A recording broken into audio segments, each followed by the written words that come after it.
Okay. It depends what love for this life means. Okay. It depends what love for this life means. I don't want anyone to misunderstand what I'm saying. I am not saying that we like despise being alive in this world. Yeah. I'm not saying that we despise good things. I'm not saying that we judge people for having things in this world. Definitely not, right? Like, so look at the famous Quranic supplication. What is it? We all know it, right? رَبَّنَا آتِنَا فِي الدُّنْيَا حَسَنَةً وَفِي الْآخِرَةِ حَسَنَةً وَقِنَا عَذَابَ النَّارِ. Our Lord, give us goodness, happiness, goodness in this life, and give us goodness in the hereafter, and save us from the punishment of the fire. So I think that supplication kind of answers the question, actually. Give us goodness in this life, give us goodness in the next. It's that whole idea of having in your hand, but not in your heart. Okay.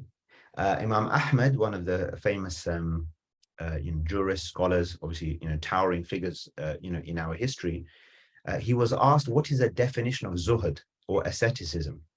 He said, this is like a high standard, okay? But he said it's for a person to sleep surrounded by, their home and everything that they have.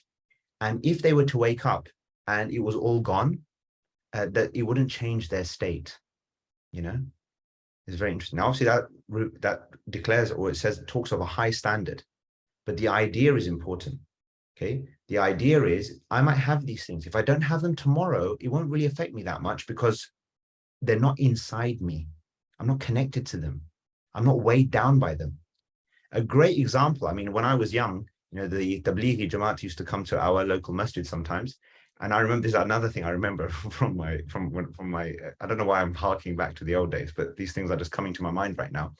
And a brilliant analogy, and I'm sure some of you have heard it before, right? And God knows where it comes from originally, but it's a great analogy. He said, be in this life like the boat, okay, on water. You need the water to move through, and you can enjoy the journey as well. But you let the water get into the boat, where's the boat going to go? It's going to sink. So this is the issue, right? So I don't think that they are, what I'm saying is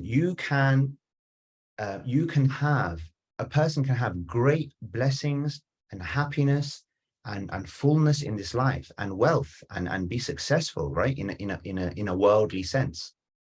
And according to the people's metrics of success, whatever they are. But they're not fooled. They haven't become fooled by that.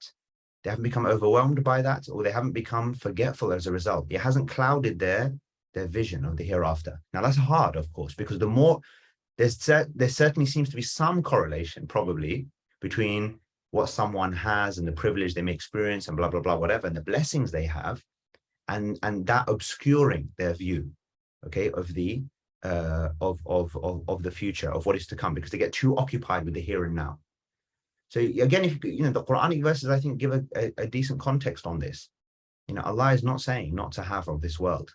We are not people who say, let's be poor, let's be helpless, let's be powerless, let's because this is all dunya. No, not at all, not at all. That's not the way.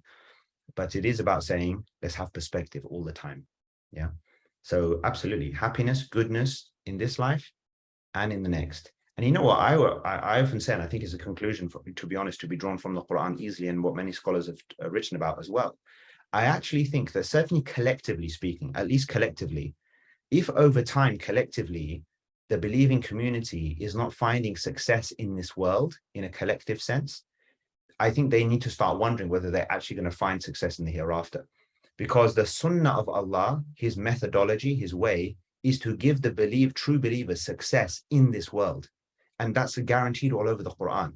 You will have ascendancy, you will have success, you will have power, authority, security in this world. These are rewards he promises for true believers.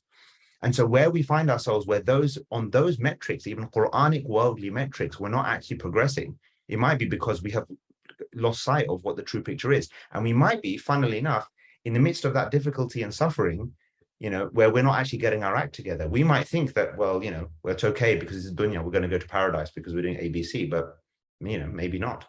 So there's another kind of angle there as well, potentially, just to examine.